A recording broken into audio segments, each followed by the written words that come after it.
This morning, I'm continuing with the series, A New Normal, and the story that I'm going to base my message on is a good one for Father's Day as well, and it's a story that if you've been coming to church, especially here at Northwest, I'm sure you're quite familiar with. It's called the story of the lost son, or the story of the prodigal son. And I'm going to begin by reading it, and I'm actually reading from a very modern translation of the Bible called The Message. Then Jesus said, "There was once a man who had 2 sons. The younger said to his father, 'Father, I want my share of my inheritance.' So the father divided the property between them. It wasn't long before the younger son packed his bags and left for a distant country. There, undisciplined and dissipated, he wasted everything he had. After he'd gone through all his money, there was a bad famine all through that country, and he began to feel it. He signed on with a citizen who assigned him to his fields to slop the pigs. He was so hungry he would have eaten the corn cobs in the pig slop, but no one would give him anything. That brought him to his senses. He said, 'All those farmhands working at my father's sit down to 3 meals a day, and here I am starving to death. I'm going back home. I'll say to my father, Father, I've sinned against God, I've sinned before you, I don't deserve to be called your son. Take me on as a hired hand.' He got right up and went to his father. When he was still a long way off, his father saw him. His heart pounding, he ran out, embraced him, and kissed him. The son started his speech. 'Father, I've sinned against God, I've sinned before you, I don't deserve to be called your son ever again.' But the father wasn't listening. He was calling to his servants. 'Quick, bring me a clean set of clothes and dress him. Put the family ring on his finger and sandals on his feet and set a feast for him. It's time for a party. We're going to have a wonderful time. My son is here, given up for dead and now alive, given up for lost and now he's found.' And they began to celebrate his return. All this time, the older son was out in the field. When the day's work was done, he came in. As he approached the house, he heard the music and dancing. Calling over one of the servants, he asked what was going on. The servant told him, 'Your brother came home. Your father has ordered a feast because he has him home safe and sound.'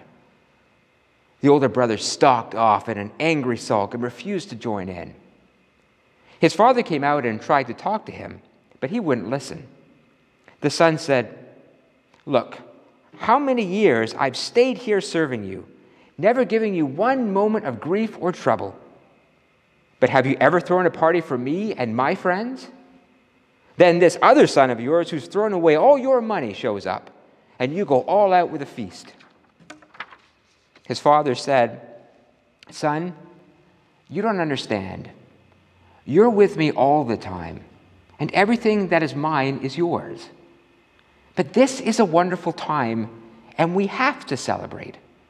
This brother of yours was dead, and he's alive. He was lost, and now he's found.' Amen." I would imagine there are few greater honors in life than to be the valedictorian to your graduating class, whether you're in grade 8 or grade 12 or university. What a thrill it must be on graduation day to be able to address your peers and share all your wisdom about life as everyone prepares to take that next step along the road. This week, as we shared that time with our graduates that we saw in the video, I spent a part of Monday watching valedictory speeches on YouTube to see if I could find some great tidbit of wisdom to share with them. There's some really good ones out there. From Admiral McCraven telling a graduating class that if they want to change the world, they have to begin by making their beds. To a high school student who, while he gave his speech, solved a Rubik's Cube puzzle. His point being that life is a puzzle and you have to constantly keep working at it. If you have some time on your hands, and who doesn't these days, go on YouTube and look up valedictorian speeches and you'll find some amazing ones. I never had the honor of being a valedictorian, but it's always been a dream of mine to give a valedictory speech. So guess what? Today, my dream is going to come true. For the next 15 minutes, I'm going to pour into your ears all my collective knowledge of 51 years of living on this planet. You, the class of 2020, will laugh. You will cry. Some of you will wish you'd stayed in bed longer. I will inspire, perspire, try not to expire as I get you ready for the next part of your journey. Okay, let me take it down a notch. How's my hair? I don't want to set expectations that I could never possibly meet. But I was thinking when I was planning this sermon based on the story of the prodigal son, while at the same time planning for the graduation thing and watching these valedictorian speeches, is how much life wisdom there is in this story of the prodigal son. You know, if you've been around Northwest for a little while, you've heard many sermons on this story. In fact, I don't think there's a story in the Bible that I've spoken about more than the one that Jesus told about the Father forgiving his Son. And that's because, to me, there is no finer story that showcases the heart of our faith, of what it truly means to be Christian, of what it truly means to be a good, decent human being, than the story of the prodigal son.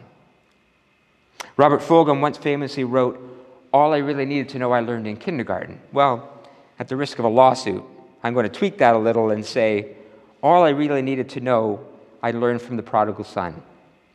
So here's what I want to do. This will be part sermon and part graduation speech. I want to share with you 10 things that you need to know about life based on the prodigal son. And here's how it fits with this idea of the new normal. We are the graduating class of COVID-19.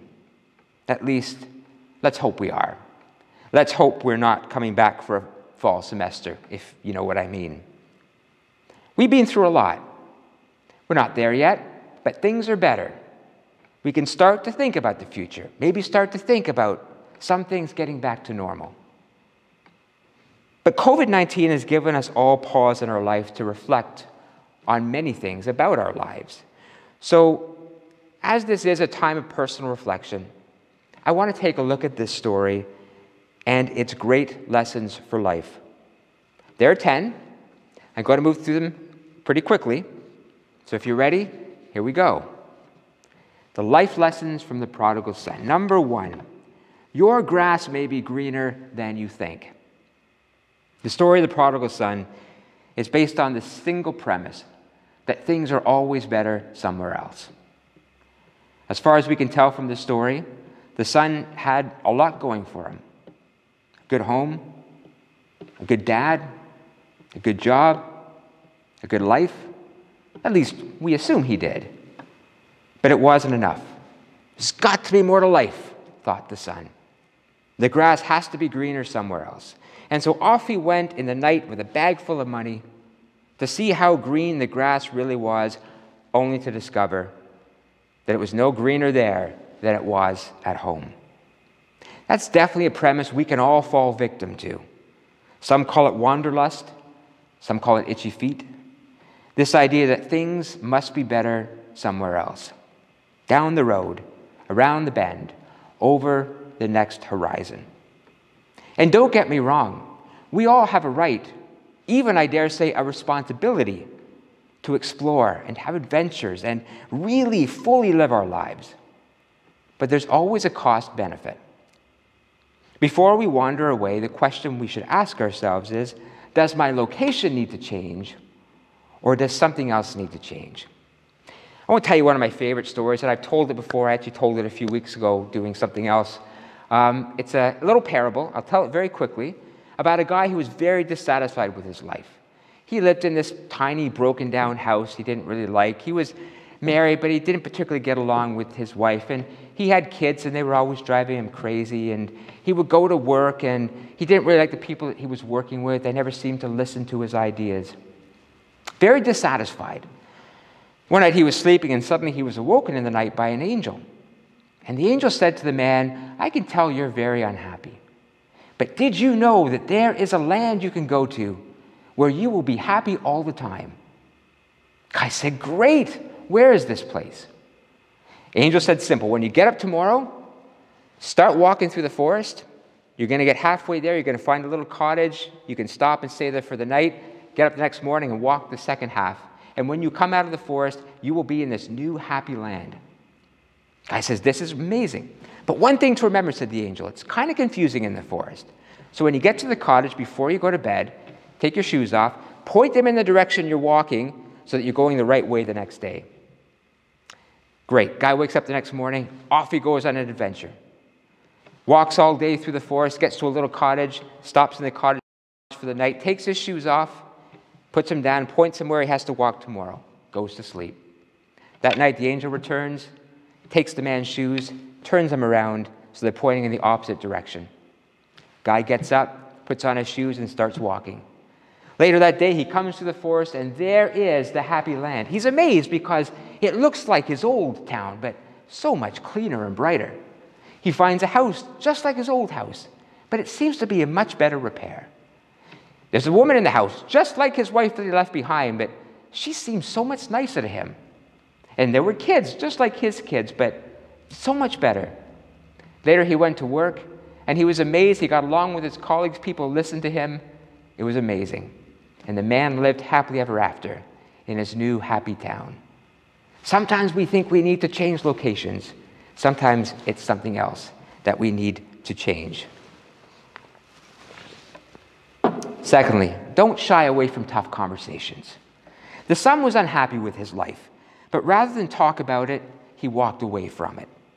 I wonder how much drama and trauma in this story could have been avoided if the prodigal son, instead of sneaking away, had just sat down with his dad and said, "Dad, I respect you, I care about your opinion, and I need your help.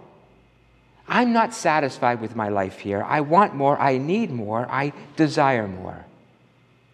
And that dad, who clearly was a very wise man and a compassionate man, may have had answers for his son or wisdom to share or advice to give, and they could have found a way for the son to stay while giving him some of the freedom and challenge that he needed to deepen his life experience. How many relationships in life are threatened? How many job prospects are lost? Or how many assumptions are made because we are afraid to have tough conversations with each other? We are afraid to be honest and vulnerable with each other. I've told many times before how close I came to not being a minister because of a failure once to have a tough conversation. In my first year of theology school, I was posted to a rural charge in PEI, where I'd be a student internship for 4 months in the summer, or a student intern. I was scared to go. I was 23 at the time. I didn't know anybody out there. I'd never been in a ministry position before. I finally figured I couldn't handle it. I doubted my skills. Finally, I wrote a letter to the United Church of Canada resigning from that internship. It was late at night, so instead of mailing the letter, I decided to wait until the next morning. Next morning, I was awakened by the phone ringing. It was my supervising minister calling from PEI, just coincidentally, and she said how excited they were to have me there and how good a time I was going to have. And I got off the phone, and I decided to go. I never mailed that letter. I still keep it in the office as a reminder of that experience. I so appreciated her for having that conversation with me, but the point was, it should have been me reaching out, initiating that tough conversation instead of just sneaking away. Never be afraid to have those tough conversations, and never underestimate people's ability to have them with us. It's how we grow in our relationships. Thirdly, guess what? You're not perfect. I know that's hard for some of you to hear. The story of the prodigal son is a story about failure, but it's also a story about overcoming that. If there's one thing in my life I've learned, and I know you've learned it in your life too, is that you learn far more from failure than you ever learn from success. Success makes you feel good. Failure makes you feel real. Success gives you a pat on the back. Failure gives you a kick in the pants, which we all need from time to time. Success makes you feel high. Failure makes you go deep. Success gives you trophies. Failure gives you experiences and insight and wisdom. We are all going to fail again and again and again in life. It doesn't matter who you are, how old you are, where you live, how much money you make, how you live, you are going to fail. And it's going to feel awful. But your potential to learn and grow from it is amazing. Dennis Waitley said, "Failure should be our teacher, not our undertaker." Winston Churchill said, "Success consists of going from failure to failure without losing enthusiasm." And Robert Kennedy, "Only those who dare to fail greatly will ever achieve greatly." The prodigal son teaches us that we are not perfect, that we will fail. But if we are open to learn from those imperfections, really, there's no such thing as failure. Which leads me briefly to point 4. Rock bottom is a great place to build a new foundation. The prodigal son hit rock bottom. Losing it all, the only job he could find was slopping out the pigs, living off the same food the pigs were eating. That is rock bottom. Did he stay there? No. He started to rebuild his life on that foundation. The wise person builds their house upon the rock, said Jesus. Sometimes that rock comes at the end of a big fall, but it's still sturdy enough to build again. As someone wisely said, you will never know how strong you are until being strong is the only choice you have. Number 5, patience is truly a great virtue. When we think of the Father or the qualities of the Father in the story of the prodigal son, we focus on his forgiveness, his love, his understanding towards his son. But what we sometimes miss is that he was also a man of great patience. When his son disappeared with his fortune, he didn't chase after him. He didn't get his other son to follow him. He didn't call 911. Instead, he sat back and he waited. How often have you rushed into something instead of stopping for a moment and taking a deep breath and exercising patience? Are you a patient person? Now, I've always found sometimes that when we struggle in life with patience, life has a great way of teaching us that lesson itself. Great example, and I shared this on my FaceTime chat on Wednesday, but one day last week I was barreling down Ferndale Drive, which is a major road here in Barrie, somewhat in a rush because I'm the first to admit that patience is a growing edge for me. And all of a sudden, 2 cars ahead of me stopped, and then the car ahead of me stopped, and I jammed on my brakes and I stopped. The person behind me stopped, and then all the cars in the other direction stopped as well. And there we all were, maybe 20 cars, all stopped. Couldn't figure out why. There was no traffic lights, there was no accident, there was no police on scene. And then I saw it. It was a giant turtle walking from one side of the road to the other. And it had stopped traffic both ways. Nobody wanted to scare it, nobody wanted to run over it. And so there, in our mad rush through the day, we just stopped and watched this beautiful creature cross the road. Someone once said that your life is decided in that moment between action and reaction. That tiny pause between when something happens to you or someone says something to you and before you react. Your life can be won or lost in that tiny pause. Be patient. Instead of reacting, breathe, consider, think, and wait. Patience has its own rewards, and if you don't believe it, watch a turtle cross a street. Number 6, despite the adage that you can't go home again, sometimes you can. Sometimes you need to. The son lost it all, and he had nowhere to turn. Penniless, his pride in ruins, lost, alone, he set his sights on the one place he'd always been welcomed, and that was his home. Sometimes home is a place, sometimes it's a person, sometimes it's something different altogether.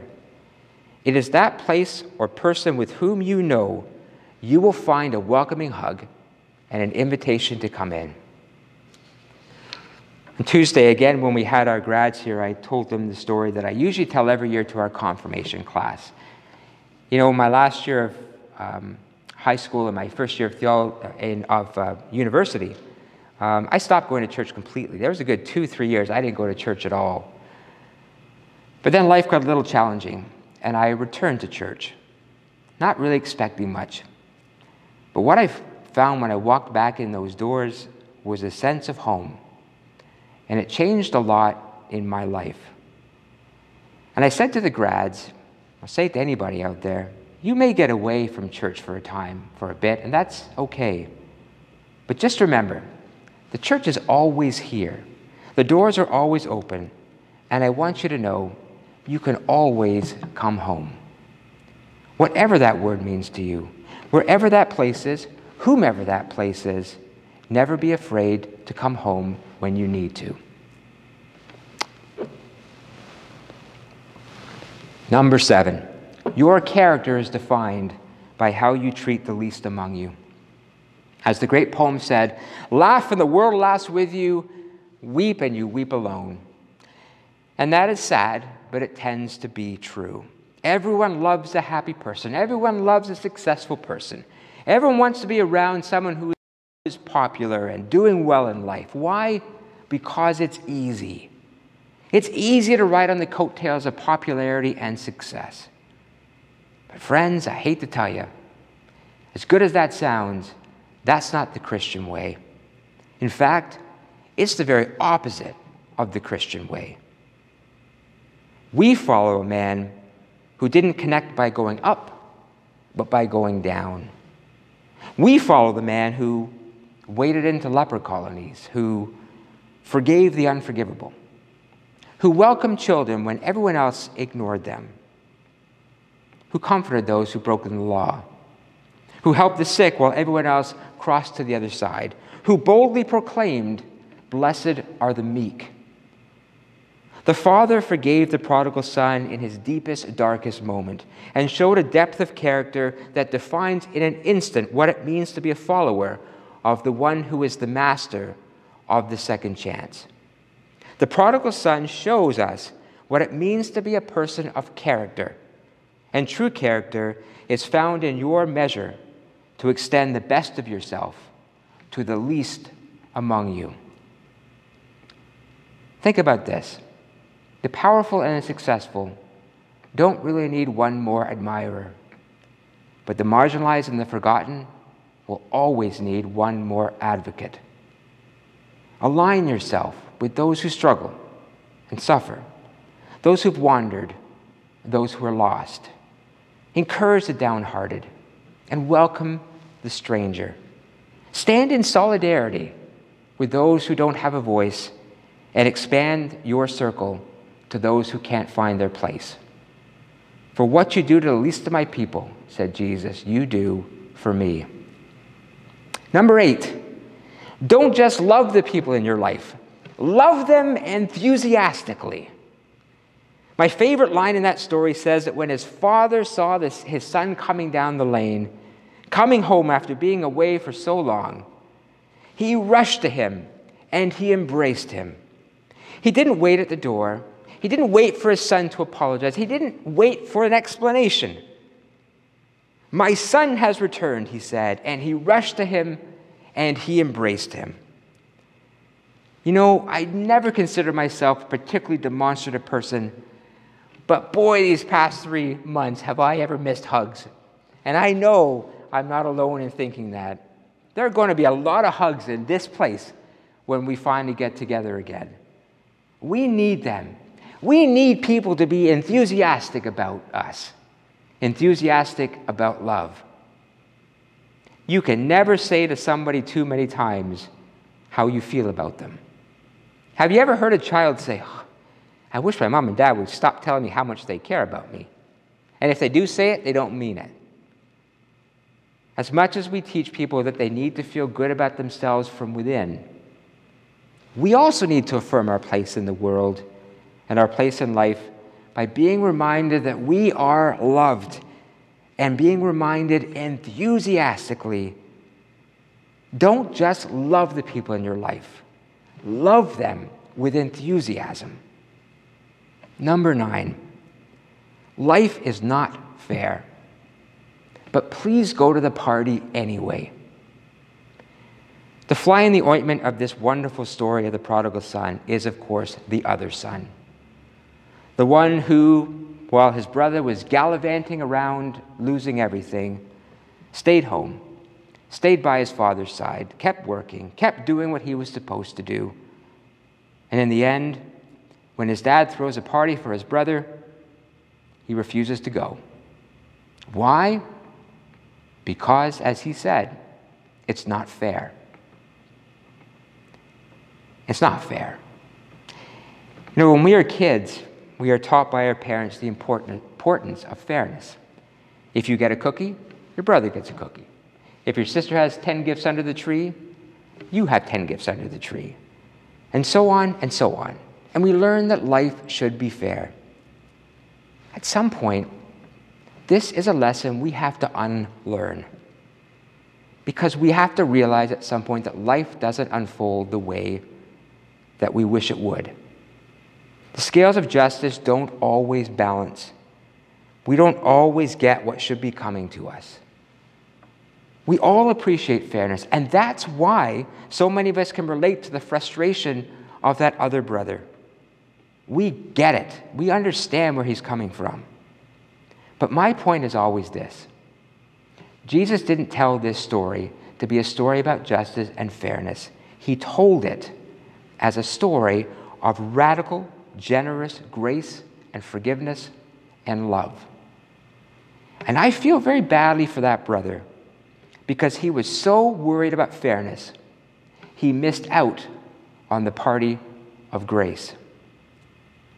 At some point, we just have to be at peace with the idea that things won't always be fair. Because if we don't, we will get bitter and angry and resentful. But even more than that, we could miss out on some very special and precious experiences in life. Life is not always fair, but please go to the party anyway. I think Mother Teresa captured this better than anyone I know about dealing with life when it's not always fair. She wrote these very famous words. People are often unreasonable, irrational, and self-centered. Forgive them anyway.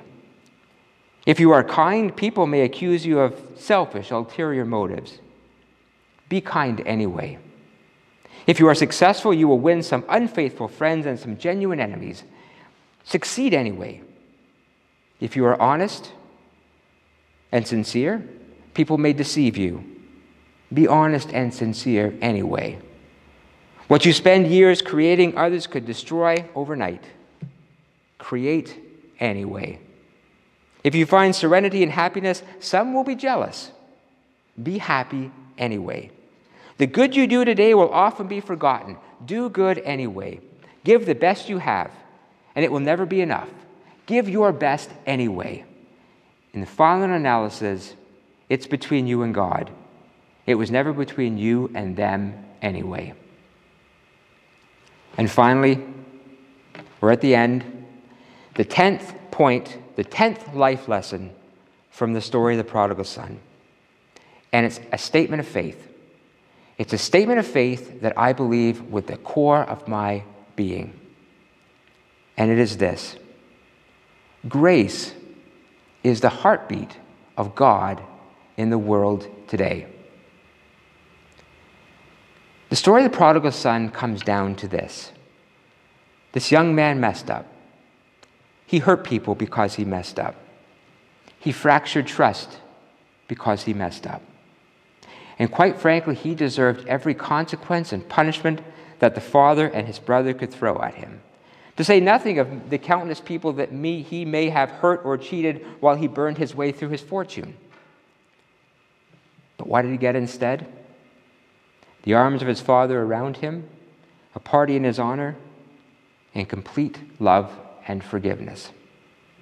He returned home, and he fell straight into the arms of grace. That's why, to me, this is the most powerful story in the Bible. The fact that we are inspired by this story to perhaps exercise this same kind of forgiveness in our lives, is actually only a sidebar to the story. Because Jesus didn't really tell this story to teach us about each other. He told the story in response to a question. What is God like? The father in the story is God. And the prodigal son is every one of us. We wander, we make mistakes, we lose our way, we drop the ball, we hurt others, others hurt us, and some of us may even find ourselves slopping with the pigs for a bit. And we might be tempted to say to ourselves, when that day comes and I have to walk that long heavenly road to that door to whatever's on the other side, I wonder what kind of reception I'm going to receive based on the choices I've made in my life. And Jesus is telling us that when that moment comes, despite where you have been, what you've done, despite your mistakes, your regrets, all you will find on the other side of that threshold are the arms of a love and grace so complete, so deep, so welcoming, that everything will fall away. Every scar will heal, every regret will vanish, and you will come to know a peace like one you've never imagined. Jesus is telling us, do not fear coming home, for what you will find there is nothing but complete and pure love. In the meantime, we have to negotiate our way through this world that is not always fair, as we've all found out these past 3 months. A world that can test us and challenge us, sometimes break our hearts, and even bend our willpower. But as always, we do get to choose how we journey through it. Friends, please don't be the other brother, always standing off on the edge of life, hurt, bitter, regretful, angry because life is not fair or it hasn't turned out the way you wanted it to turn out. But I encourage you to see it another way. Choose grace. Be forgiving when you can. Let go when you are able. Be gentle with yourself and others. Be enthusiastic about the people in your life. Be patient and understanding. Be the heartbeat of God, the heartbeat of grace, the heartbeat of justice, the heartbeat of goodness, beating gently but persistently to the rhythm of peace. And whether the party is in your honor or not, always show up, for you will never regret celebrating a second chance. To the COVID class of 2020, thanks for listening. The world awaits. Now go and embrace your future. Amen.